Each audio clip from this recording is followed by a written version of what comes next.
Hello students, last video हमने किए थे क्वेश्चन नंबर फर्स्ट के सभी पार्ट। अब करते हैं हम क्वेश्चन नंबर 2। इसके 3 पार्ट हैं, अब हम तीनों पार्ट इसके करेंगे। फर्स्ट पार्ट में क्या दिया गया है, Ritu can row down stream 20 kilometre in 2 hours, ठीक है, and up stream 4 kilometre in 2 hours. Find her speed of roving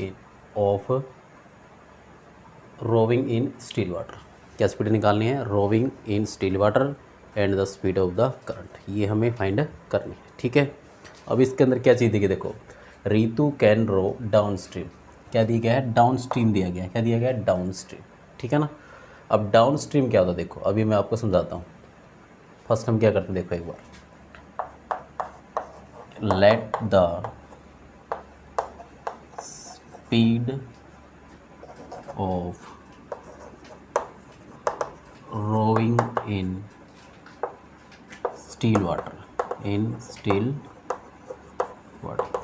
ठीक है ना। यहाँ पर निकालना था ना कि find her speed of rowing in still water, तो हमने मान let the speed of rowing in still water x kilometre per hour, ये हमने स्पीड मानी, ठीक है ना। And the speed of current, ये हमने मानी y किलोमीटर पर आवर, ठीक है। अब देखो, आप यहाँ पर लिखा था डाउन स्ट्रीम, क्या लिखा था, डाउन स्ट्रीम। मैं यहाँ निकालता हूँ डाउन स्ट्रीम स्पीड, क्या निकालता हूँ यहाँ पर मैं, डाउन स्ट्रीम स्पीड निकालता हूँ। क्या निकालता हूँ, डाउन स्ट्रीम स्पीड। अब डाउन स्ट्रीम स्पीड क्या होती है, देखो ये क्या है, ये हमारे पास कोई नदी है, ऐसे उसके अंदर क्या है, पानी चल रहा है। क्या चल रहा है, पानी किस दिशा में चल रहा है, वो इस दिशा में चल रहा है, ठीक है ना। इस दिशा में क्या चल रहा है, वो पानी चल रहा है ऐसे, ठीक है। अब आप देखो, यहाँ पर कोई लड़की है, ठीक है, कोई लड़की है यहाँ पर जो क्या है, किश्ती में बैठी हुई है। किसके अंदर बैठी हुई है, किश्ती के अंदर बैठी हुई है, ठीक है।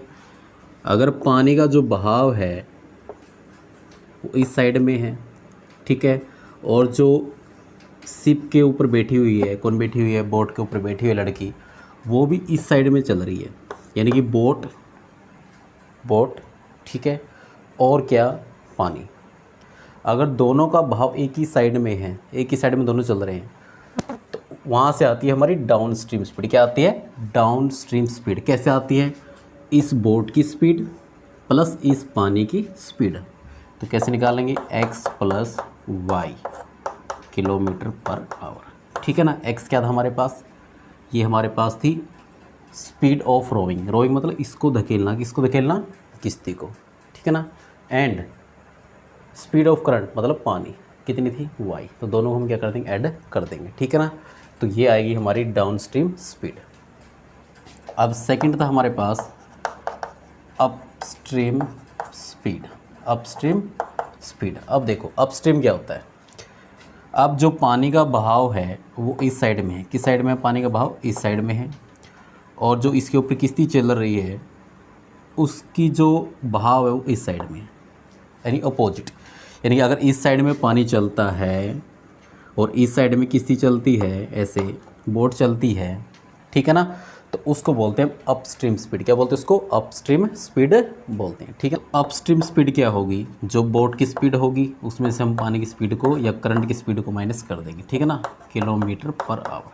क्यों, क्योंकि हमेशा जो बोट की स्पीड होती है, या कोई लड़का लड़की या कोई पर्सन पानी के ऊपर तैरता है, तो उसकी स्पीड हमेशा पानी की स्पीड से ज़्यादा होती है, ये आप नोट रखना, ठीक है। तो x minus y kilometre per hour, तो ये डाउन स्ट्रीम स्पीड है और ये अपस्ट्रीम स्पीड है, ठीक है। अकॉर्डिंग टू क्वेश्चन में क्या दिया गया है, क्वेश्चन में देखो क्या दिया गया है, Ritu can row down stream 20 kilometre in 2 hour, 20 kilometre in 2 hour. अब आप देखो, जो स्पीड का फार्मूला होता है वो किसके बराबर होता है, डिस्टेंस बाय टाइम, ठीक है। तो first down stream 20 kilometre, down stream जाती है कितना, 20 किलोमीटर इन 2 आवर, यानी कि 20 किलोमीटर कितने टाइम में, 2 आवर में। और स्पीड क्या है, down stream x plus y, तो 2 से कैंसिल हो जाएगा ये 10 पे। तो x प्लस वाई की वैल्यू कितनी होगी हमारे पास 10। तो ये इक्वेशन हमारे पास बनती है फर्स्ट। ठीक है, अगेन अकॉर्डिंग टू क्वेश्चन, अब क्या दिया है क्वेश्चन के अंदर, and upstream 4 kilometre in 2 hour, upstream 4 kilometre in 2 hour, और अपस्ट्रीम स्पीड क्या है हमारे पास x माइनस, तो यहाँ से 2 पे कैंसिल ये, तो x minus y is equal to 2, ये इक्वेशन बनेगी हमारे पास सेकेंड। अब हमें फर्स्ट और सेकेंड इक्वेशन क्या करना है, सॉल्व करना है। तो equation first plus equation second, जब इक्वेशन फर्स्ट के अंदर हम सेकेंड को ऐड करेंगे तो ये प्लस और ये माइनस दोनों क्या होंगे हमारे, कैंसिल होंगे, और x प्लस x क्या होगा 2x, क्या होगा 2x, और 10 प्लस 2 कितना होगा 12, तो x की वैल्यू कितनी आएगी 6। x क्या माना था हमने, स्पीड ऑफ रोइंग, तो ये कितनी आती है हमारे पास 6 किलोमीटर पर आवर। ठीक है, अब हम क्या करते हैं, put x is equal to 6 in 1, equation first के अंदर इसको हम पुट कर देते हैं। इक्वेशन फर्स्ट क्या है हमारी ये, तो x की जगह 6 plus y is equal to 10, तो y की वैल्यू कितनी रहेगी 4, तो 4 किलोमीटर पर आवर, ये किसकी स्पीड आएगी, करंट की स्पीड आएगी। ठीक है, तो ये था हमारा क्वेश्चन नंबर 2 का first part, very important question है। ठीक है ना, कई बार परीक्षा में पूछा जा चुका है। ठीक है, तो आपने क्या करना है, इसको ध्यान से करना है, बिल्कुल ध्यान से समझ के अच्छी तरह करना है। ठीक है, मैं इस क्वेश्चन को एक बार और रिपीट कर देता हूँ। देखो यहाँ में लिखा था Ritu can rowed down stream 20 kilometre in 2 hour. Down stream मतलब जैसा पानी का बहाव है उसके साथ ही जा रही है, ठीक है ना, वो स्पीड है डाउन स्ट्रीम। और अपोजिट स्पीड होती है, जैसे कि पानी का बहाव है, ठीक है, और ऐसे बोट का बहाव है। तो जो पानी का बहाव ऐसे अपोजिट होता है ना, जैसे ऐसे बोट का बहाव है, ऐसे पानी का बहाव है, अगर ये स्पीड होगी तो ये माइनस होगी, किस में से, बोट की स्पीड में से हम किसकी स्पीड को माइनस कर देंगे, पानी की स्पीड को। ठीक है ना, और जो डाउन स्ट्रीम होती है कि इस साइड में भी पानी चल रहा है और इस साइड में बोट आ रही है, तो दोनों स्पीड क्या हमेशा ऐड होगी। तो डाउन स्ट्रीम हमेशा ऐड होती है और अप स्ट्रीम में हमेशा क्या होता है, माइनस होता है। ठीक है, ये आपने नोट रखना है। तो आप देखो, अब ये हमने स्पीड मान ली, rowing in still water x kilometre per hour and the speed of current y kilometre per hour. तो डाउन स्ट्रीम स्पीड क्या हुई, यहाँ पर हमारी स्पीड ऑफ रोइंग और ये स्पीड ऑफ करंट कितना हुआ x प्लस वाई, ये down stream speed. Up stream speed क्या होगी, स्पीड ऑफ रोइंग और minus speed of current x minus y. अब क्वेश्चन में क्या दिया गया था कि वो चलती है डाउन स्ट्रीम स्पीड कितना 20 किलोमीटर इन 2 आवर। तो डिस्टेंस बाई टाइम किसके बराबर होता है, स्पीड। स्पीड क्या है हमारी down stream x plus y. तो ये हमारी फर्स्ट इक्वेशन, सिमिलरली ये हमारी सेकंड इक्वेशन, दोनों को हम सोल्व करते हैं। तो यहाँ से x की वैल्यू और y की वैल्यू हम निकालते हैं, ठीक है ना। तो अब लेते हैं हम इसका सेकंड पार्ट।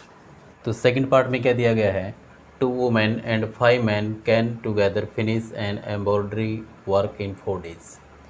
यहाँ पर क्या दिया गया है कि 2 वुमेन और 5 मैन किसी काम को ख़त्म कर देते हैं कितने दिन में, 4 दिन के अंदर, जबकि 3 women and 6 man can finish it in 3 days, जबकि 3 वुमेन और 6 मैन फिनिश करते हैं उसी काम को कितने दिन में, 3 डेज के अंदर। तो find the time taken by 1 women alone to finish the work and also that taken by 1 women alone work. तो हमें ये निकालना है कि 1 वुमेन के द्वारा alone to finish the work कितना टाइम लगा, ठीक है, उस वर्क को पूरा करने में कितने डेज लगे अकेली वुमेन को और अकेले मैन को, ठीक है। तो करते हैं हम इसको, let the number of days taken by 1 women to finish the work is equal to x days. हमने ये माना कि एक वुमेन को काम को पूरा करने में कितने दिन लगे, वो हमने माना x days. Similarly let the number of days taken by 1 man to finish the work is equal to y days. ये हमने माना y डेज, ठीक है ना। क्या माना हमने क्वेश्चन में कि एक वुमेन को काम को पूरा करने में कितना टाइम लगा, x डेज, ठीक है ना। और एक मैन को काम को फिनिश करने में या काम को पूरा करने में कितना डेज टाइम लगा y डेज, कितना टाइम लगा y डेज, ठीक है। अब देखो work done by one women in one day, ठीक है। अब देखो यहाँ पर कि एक वुमेन को काम को फिनिश करने में दिन लगते हैं टोटल कितने, x डेज, कितने लगते हैं x डेज, ठीक है। और यहाँ पर वर्क डन यानी कुल जो काम हुआ by one women in one day, एक वुमेन के द्वारा एक दिन में, वो कितना होगा 1/x, ठीक है ना। Similarly work done by one man in one day, वो कितना होगा 1/y, ठीक है। अकॉर्डिंग टू क्वेश्चन में क्या दिया गया है, 2 वुमेन एंड 5 मैन। अब देखो यहाँ पर एक औरत के द्वारा एक दिन में किया गया काम 1/x, 2 औरत के द्वारा कितना होगा 2/x होगा, यानी कि एक वुमेन के द्वारा एक दिन में किया गया काम 1/x और 2 वुमेन के द्वारा कितना होगा 2/x होगा, प्लस क्योंकि दोनों टुगेदर फिनिश करते हैं, प्लस एक मैन के द्वारा एक दिन में किया गया काम 1/y और 5 मैन के द्वारा कितना होगा 5/y, ठीक है ना, ठीक है। अब देखो कितने दिन के अंदर 4 डेज़ के अंदर, भाई ये हमारे पास वुमेन है, ये हमारे पास मैन है, दोनों मिलकर फिनिश करते हैं 4 डेज़ के अंदर, कितना काम 1 काम, कितना काम 1 काम, ठीक है।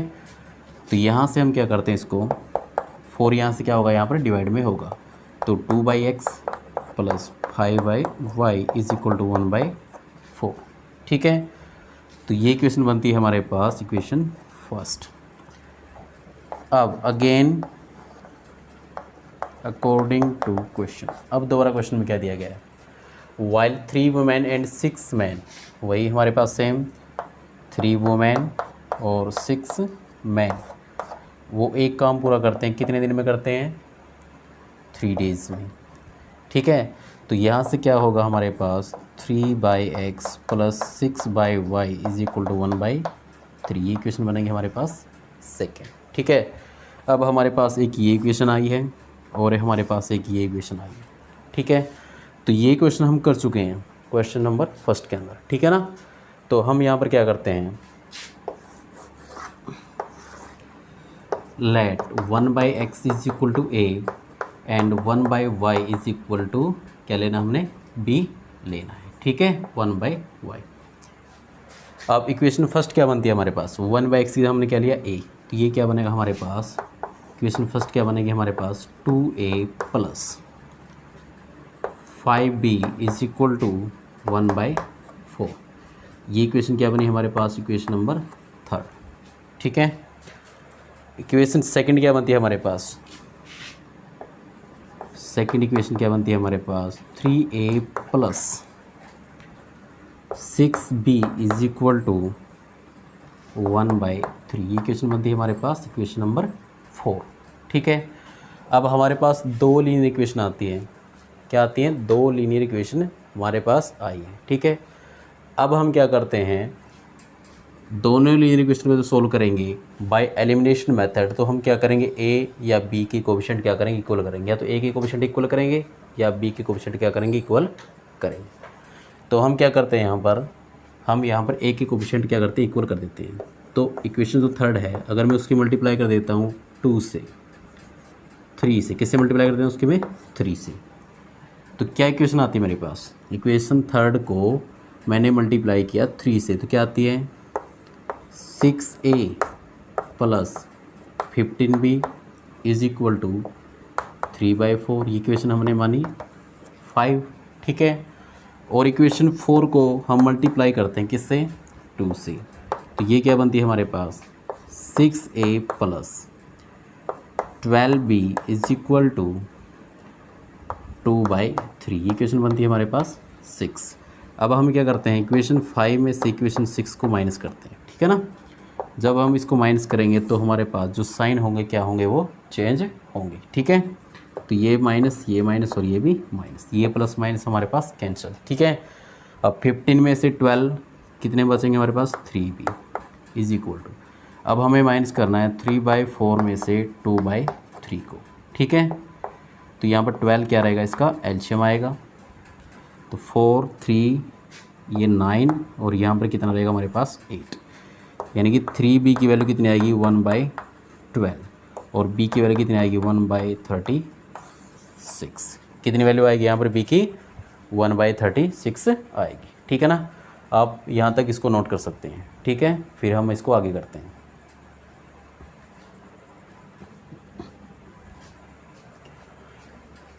अब इसको हम आगे देखते हैं।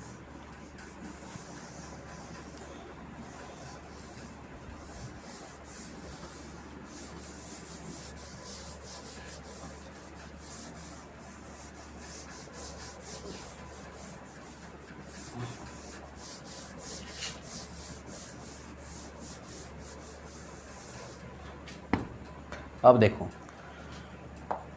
जो b की वैल्यू हमारे पास आई है 1/36, इसको हम पुट कर देते हैं इन इक्वेशन थर्ड के अंदर। किसके अंदर? थर्ड के अंदर इसको हम पुट कर देते हैं। ठीक है ना, इक्वेशन थर्ड क्या है हमारी 2a प्लस 5b यानी कि 5/36 इज इक्वल टू 1/4। तो 2a इज इक्वल टू 1/4, ये क्या होगा हमारे पास माइनस का 5/36। यहाँ से इसका एलसीएम कितना आएगा 36, 9 माइनस 5 कितना बचेगा हमारे पास 4/36 यानी कि 1/9। ठीक है, तो 2a इज इक्वल टू 1/9, तो a की वैल्यू कितनी रहेगी 1/18।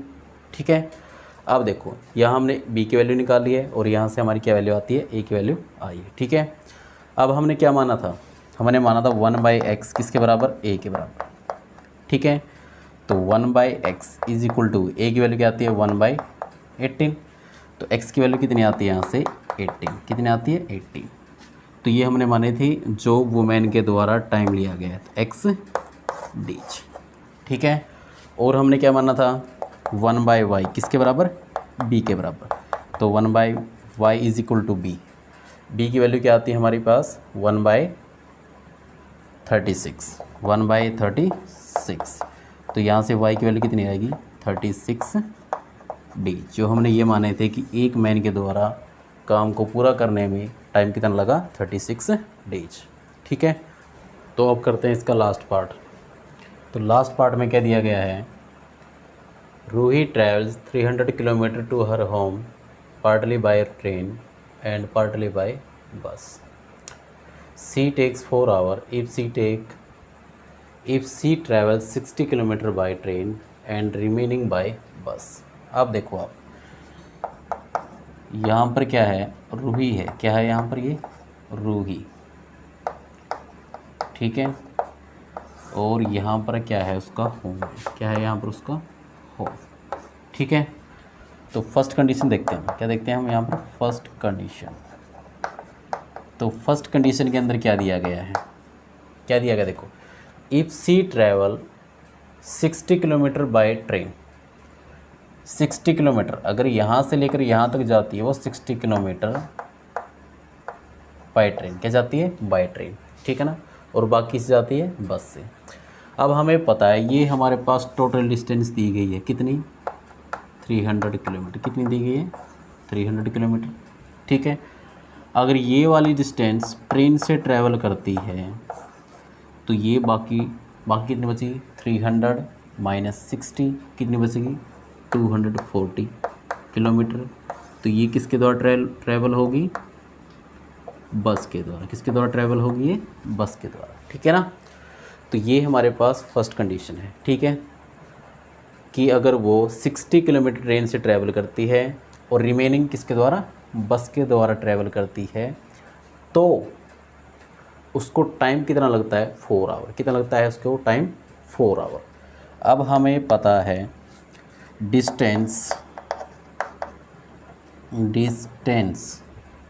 ठीक है, by speed, distance by speed का फार्मूला क्या होता है हमारा टाइम के बराबर, किसके बराबर होता है टाइम के बराबर होता है।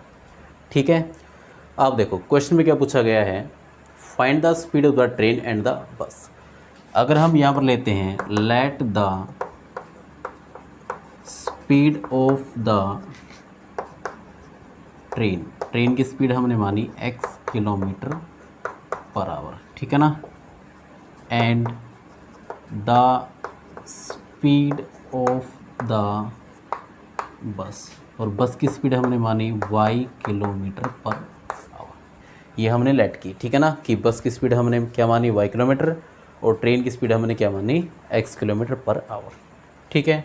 अब आप देखो डिस्टेंस, कितनी डिस्टेंस हमारे पास, ट्रेन के द्वारा उसने डिस्टेंस तय की 60 किलोमीटर, तो 60 किलोमीटर स्पीड क्या है ट्रेन की x प्लस, ठीक है ना, क्योंकि उसके पास कुल टाइम कितना लगा था 4 आवर, ये हमारे पास डिस्टेंस बाई स्पीड, और बस के द्वारा रिमेनिंग 240 और स्पीड क्या है बस की y, ठीक है। तो ये हमारे पास बनती है फर्स्ट इक्वेशन, ठीक है ना।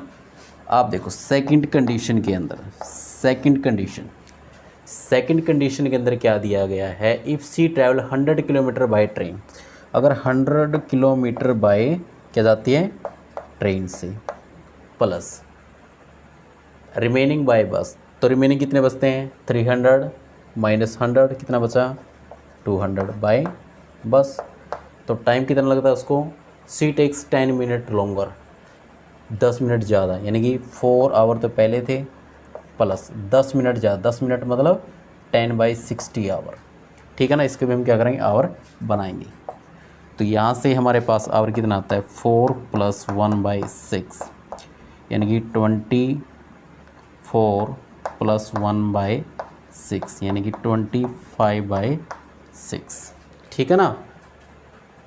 तो यहाँ से हमारी सेकंड इक्वेशन क्या आती है 100/x + 200/y is equal to 25/6, ये आती है हमारी सेकंड इक्वेशन। फर्स्ट इक्वेशन के अंदर क्या दिया गया है 60/x 240/y यानी कि 1/x 1/y 1/x 1/y, तो ये जो फर्स्ट क्वेश्चन हमने किया था वैसे ही हमारे पास इक्वेशन आती है, ठीक है। तो हम क्या करते हैं इसके अंदर, अब let 1/x is equal to a and 1/y is equal to b हम पुट करते हैं, ठीक है। तो फर्स्ट इक्वेशन क्या बनती है हमारे पास, तो फर्स्ट इक्वेशन जो हमारे पास रिड्यूस होके आती है वो क्या आती है हमारे पास 60a + 240b is equal to 4, ये इक्वेशन हमारे पास आती है इक्वेशन नंबर 3, ठीक है। और जो सेकंड इक्वेशन है हमारे पास वो रिड्यूस होके क्या आती है हमारे पास 100a + 200b is equal to 25/6, ये इक्वेशन आती है हमारे पास 4, ठीक है ना। तो अब हमारे पास क्या है 2 लीनियर इक्वेशन है, अब इनको हमें सोल्व करना है बाय एलिमिनेशन मेथड, ठीक है। तो हम क्या करते हैं, अब आप यहाँ देखो, अगर मैं यहाँ से इक्वेशन थर्ड को मल्टीप्लाई कर देता हूँ, किससे मल्टीप्लाई कर देता हूँ मैं 10 से, किससे मल्टीप्लाई कर देता हूँ 10 से, तो क्या इक्वेशन आती है हमारे पास, तो ये क्या बनता है हमारे पास, जब 3 जो इक्वेशन नंबर 3 है उसकी मल्टीप्लाई करते हैं 10 से, तो क्या बनता है हमारे पास 600a + 2400b is equal to 40, ये इक्वेशन बनती है हमारे पास इक्वेशन नंबर 5, ठीक है। और इक्वेशन 4 की जो हम मल्टीप्लाई करते हैं किसके साथ करते हैं हम मल्टीप्लाई, इसकी 6 के साथ, तो हमारे पास ये इक्वेशन क्या बनती है 600a + 1200b is equal to 6 से 6 कैंसिल, क्या बचा हमारे पास 25, तो ये इक्वेशन बनती है हमारे पास इक्वेशन नंबर 6। अब हम क्या करते हैं इक्वेशन 5 में से इक्वेशन 6 को माइनस कर देते हैं, ठीक है। जो माइनस करेंगे तो हमारे पास क्या होगा साइन इसके चेंज होंगे, ठीक है ना। तो ये माइनस और ये भी माइनस, ये हमारे पास कैंसिल। अब 2400 में से 1200, तो क्या बचा हमारे पास 1200b इज इक्वल टू 40 - 25 कितना बचा हमारे पास 15, ठीक है। तो b की वैल्यू कितनी आएगी 15/1200, तो इसको हम 15 से काट देते हैं, ठीक है ना। जब हम इसको 15 से काटेंगे तो वैल्यू क्या बचेगी हमारे पास 1/80। तो b की वैल्यू कितनी आती है 1/80 आती है। ठीक है, तो यहाँ तक पहले आप इसको नोट करो। ठीक है, फिर हम इसको आगे करते हैं। एक बार मैं क्या करता हूँ, इस क्वेश्चन को रिपीट कर देता हूँ यहाँ तक। ठीक है, फिर हम इसको आगे करते हैं। हमारे पास क्या दिया गया था कि रूही है जो वो ट्रैवल करती है कितना 300 kilometre to her home, partly by train and partly by bus. ये रूही है और ये उसका होम है। तो रूही यहाँ से उसके घर तक जो डिस्टेंस कितनी है 300 किलोमीटर है, उसको ट्रैवल करती है कुछ दूरी ट्रेन के द्वारा और कुछ दूरी बस के द्वारा। ठीक है, फर्स्ट कंडीशन के अंदर क्या है, अगर वो ट्रेन से 60 किलोमीटर डिस्टेंस ट्रैवल करती है और बाकी 240 किलोमीटर डिस्टेंस बस से ट्रैवल करती है, ठीक है ना, तो वो टाइम लेती है 4 आवर। तो हमें पता है डिस्टेंस बाय स्पीड किसके बराबर होता है, टाइम के बराबर। जो ट्रेन की स्पीड हमने मानी थी वो x किलोमीटर पर आवर और जो स्पीड मानी थी बस की वो मानी थी y किलोमीटर पर आवर। ठीक है, तो यहाँ पर हमारे पास distance by speed plus distance by speed total time 4। ठीक है, यहाँ से ये इक्वेशन हमारे पास आती है। उसके बाद ये हमारी सेकंड इक्वेशन। अब ये जो इक्वेशन हमारे पास ये फर्स्ट क्वेश्चन जैसी है, तो 1/x की जगह हम a मानेंगे, 1/y की जगह b। तो यहाँ से ये थर्ड इक्वेशन आएगी, ये फोर्थ इक्वेशन आएगी हमारी। अब थर्ड इक्वेशन को, क्योंकि यहाँ से हमारे कोफिशिएंट इक्वल नहीं है एक ही, तो एक ही कोफिशिएंट इक्वल करने के लिए हम क्या करते हैं 10 से मल्टीप्लाई थर्ड को और 6 से मल्टीप्लाई 4 को, ऐसे हम कर देते हैं। तो यहाँ से b की वैल्यू निकालते हैं 1/80। ठीक है, अब इसके आगे करते हैं।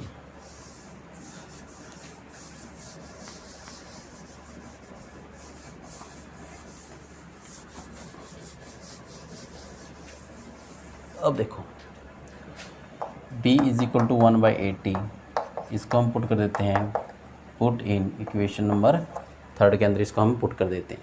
इक्वेशन थर्ड क्या है हमारी, ये 60a प्लस 240 मल्टीप्लाई 1/80, ये हमारी b की वैल्यू है। क्या है ये हमारी b की वैल्यू। ठीक है, इज इक्वल टू 4। यहाँ से क्या कटेगा ये 3 पे। ठीक है, तो 60a plus 3 is equal to 4, तो 60a is equal to 4 minus 3, तो 60a इज इक्वल टू 1 और a की वैल्यू क्या होगी 1/60। ठीक है, अब हमने क्या माना था, हमने ये माना था कि जो स्पीड मानी थी ट्रेन की x किलोमीटर आवर, कितनी x किलोमीटर पर आवर, और हमने माना था 1/x किसके बराबर, a के बराबर। और a क्या हमारे पास, a हमारे पास है ये 1/60। तो x की वैल्यू क्या होगी हमारे पास 60, और x क्या माना हमने x किलोमीटर पर आवर, यानी कि 60 किलोमीटर पर आवर। ये किसकी स्पीड आती है हमारी, ट्रेन की। ठीक है, और 1/y हमने किसके बराबर माना था, b के बराबर। किसके बराबर माना हमने, b के बराबर। और b की वैल्यू क्या आती है हमारी 1/80। कितनी आती है 1/80। तो यहाँ से y की वैल्यू कितनी आएगी 80 किलोमीटर पर आवर। ठीक है ना, तो ये किसकी स्पीड आती है, ये स्पीड आती है हमारी बस की। ठीक है ना, तो ये था हमारा लास्ट पार्ट, यानी कि पार्ट नंबर 3। ठीक है।